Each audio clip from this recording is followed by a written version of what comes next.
Bom dia, boa tarde, boa noite, boa madrugada a você, aluno do cursinho Edson Luiz. É um prazer imenso poder estar com vocês mais uma vez, poder debater, poder discutir, poder passar um pouco do que eu tenho aprendido ao longo desses anos. Espero que todos vocês estejam muito bem, espero que todos vocês estejam aí dentro do possível, cumprindo a quarentena. Acredito que em breve estaremos todos juntos, em breve estaremos na sala de aula, em breve estaremos nos olhando, trocando experiências, que eu acredito que seja o mais rico do processo de educação. Mas enquanto esse processo ainda não é possível, nós vamos por aqui mesmo, que é uma importante ferramenta para a gente poder dialogar, e eu espero estar contribuindo aí para o crescimento de vocês, tá? Na aula 2, nós falamos sobre a segunda fase da Revolução Industrial. Nós vimos o que levou à ocorrência da segunda fase da Revolução Industrial nos Estados Unidos e na Alemanha, que foram basicamente países pioneiros. Falamos também, além dessa questão dos países pioneiros, um pouco sobre o quanto o processo de globalização, o quanto a segunda fase ela é importante para o processo de globalização, ou seja, falamos sobre desenvolvimento de novos meios de transporte, comunicação, e por último terminamos falando acerca de características do capitalismo industrial. Na aula de hoje, nós vamos dar continuidade às características do capitalismo industrial e nós vamos pegar, por exemplo, algumas questões que envolvem monopólios e oligopólios. Esse será basicamente o conteúdo da aula de hoje. Pois bem, gente, embora um capitalismo industrial baseado na perspectiva do liberalismo econômico, uma das características mais marcantes seja a livre concorrência, essa questão ela merece alguns questionamentos. Ela merece algumas indagações. À medida que também na segunda fase da Revolução Industrial, nós temos o processo de formação de monopólios e oligopólios. O que é monopólio? É quando somente uma empresa toma conta de todo o mercado. Quando uma empresa toma conta de todo o mercado, nós chamamos isso de monopólio. E claro que quando uma empresa ela toma conta do mercado, ela tem condições de definir os preços dos produtos. Afinal de contas, embora o liberalismo fale de livre concorrência, não há muitas vezes livre concorrência. E claro, por exemplo, que uma grande empresa ela pode traçar estratégias para quebrar as pequenas empresas. Por exemplo, muitas vezes nós vemos monopólios de mercados em algumas cidades. Perdão. Quando o mercado é implementado, anteriormente haviam mercados menores. Só que dependendo da rede de mercado, se for uma grande rede de mercado, o que ela faz? Joga o preço dos produtos lá embaixo. Até porque é uma rede, ela não está vinculada somente a essa cidade, ela está vinculada a diversas outras cidades.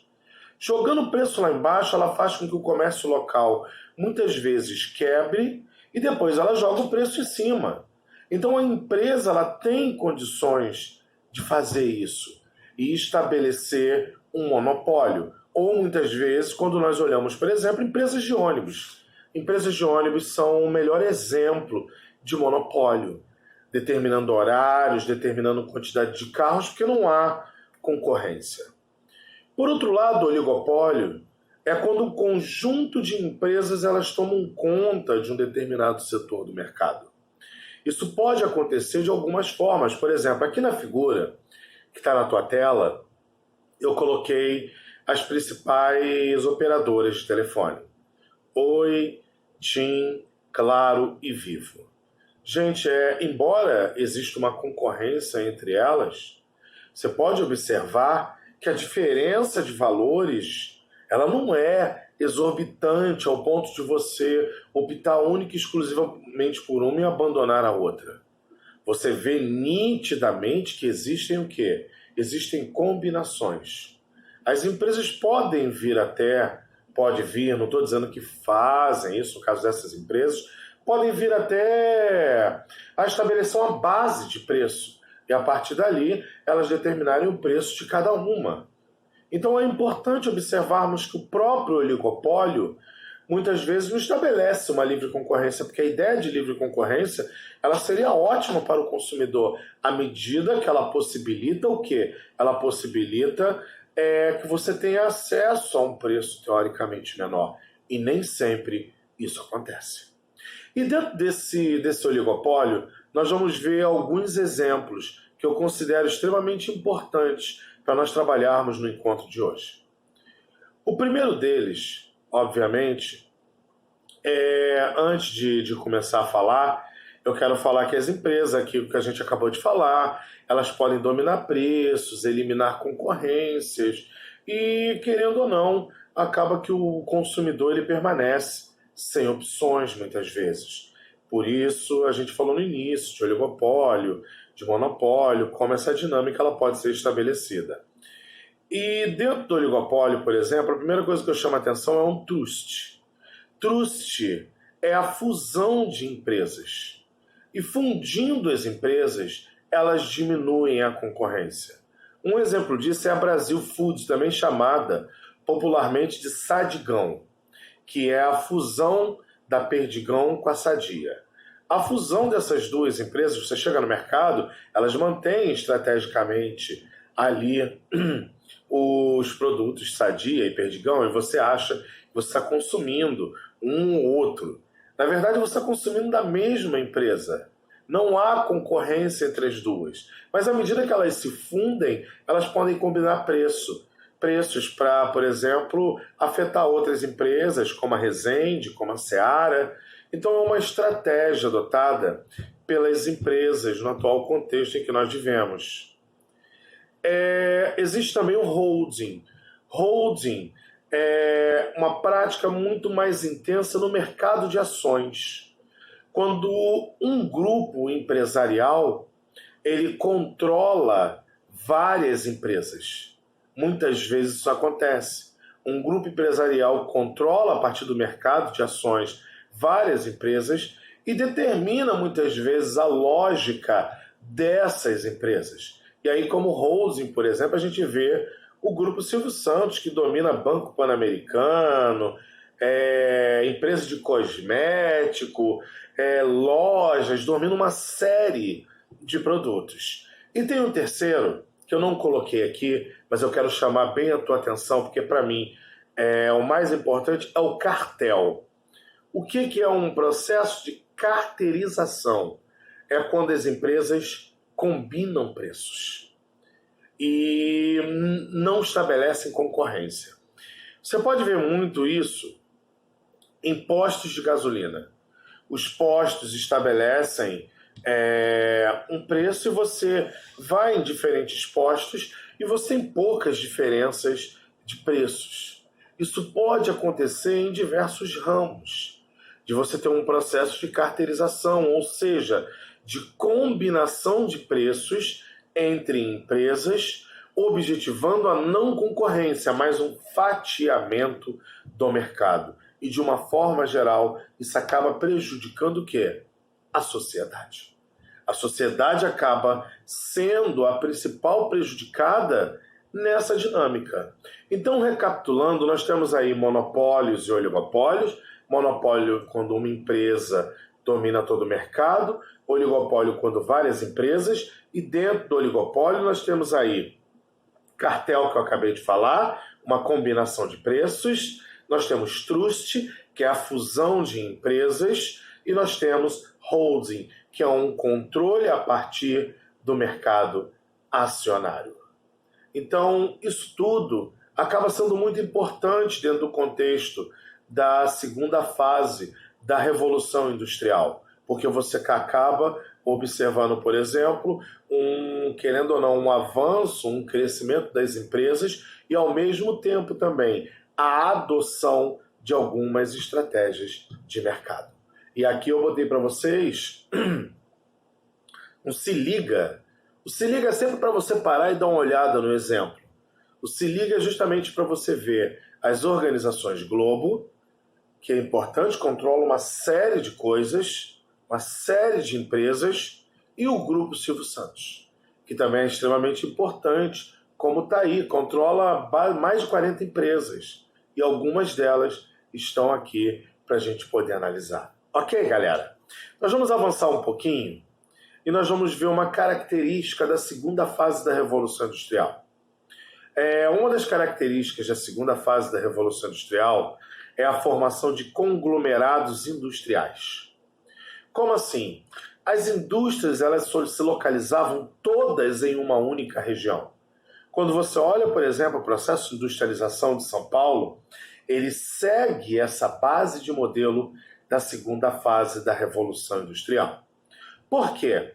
Você tem uma concentração de indústrias numa única área, indústrias grandes, vamos pegar aqui a região do Manufacturing Belt, nordeste dos Estados Unidos, que é um dos principais símbolos da segunda fase da Revolução Industrial, pela concentração de indústrias automobilísticas nessa região. Então você olha, por exemplo, o Manufacturing Belt. Concentrava uma série de indústrias, é um cinturão manufaturado. Belt significa cinto e a gente chama de cinturão industrializado, uma grande área industrializada. E aí você vê, por exemplo, grandes empresas. Mas, ao mesmo tempo também, próximas a essas grandes empresas, você tem empresas menores, que servem de suporte para essas grandes empresas.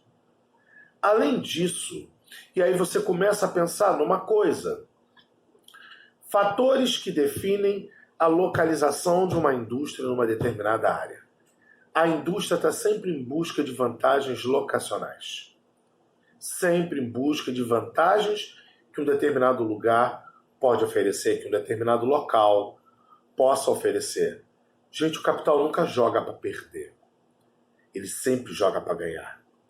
E dentro dessa possibilidade de ganho, querendo ou não, as vantagens locacionais possibilitam uma lucratividade muito grande de uma empresa. Então você vai ver, por exemplo, a concentração de empresas. Concentração de empresas por conta de quê? Primeiro, mercado consumidor.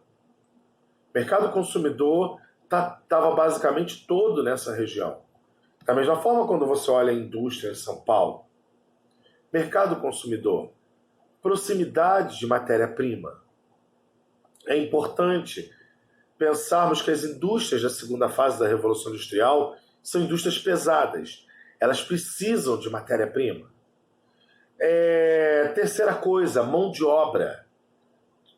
A mão de obra é fundamental porque se eu tenho uma concentração de pessoas, a tendência é que o preço da mão de obra seja menor. Então eu vejo aí também a questão da mão de obra. Infraestrutura portuária, facilidade de escoamento da produção, infraestrutura de energia. Então todos esses fatores levam a localização da indústria em uma determinada área e a formação de conglomerados industriais. E o que no Brasil nós vamos ver, por exemplo, e observar a partir de uma industrialização concentrada. Quando nós falamos de São Paulo, remete basicamente a esse mesmo exemplo. Então, gente, foi um prazer imenso poder estar aqui com vocês hoje, poder dialogar mais uma vez. É o nosso terceiro encontro. Hoje nós estamos vendo aí a parte 2 da segunda fase da Revolução Industrial. Como eu falei no primeiro encontro, eu dividi essa aula em 3 partes. Então hoje nós vimos oligopólio, monopólio, cartel, trust, holding e o processo de concentração industrial. Gente, muito obrigado. Desejo tudo de bom para vocês e espero que logo, logo nós estejamos todos juntos, tá?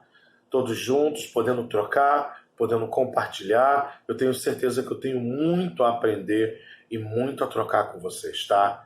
Então eu desejo a vocês uma ótima semana, tudo de bom, assistam a aula, vamos usar o grupo de WhatsApp para postarmos alguns exercícios. Eu sei que vocês são tímidos algumas vezes, tiveram pouco contato, mas eu preciso muito que vocês respondam no grupo de WhatsApp para a gente ter um diálogo, digamos assim, mais intenso, ok? Um grande beijo para vocês e tudo de bom.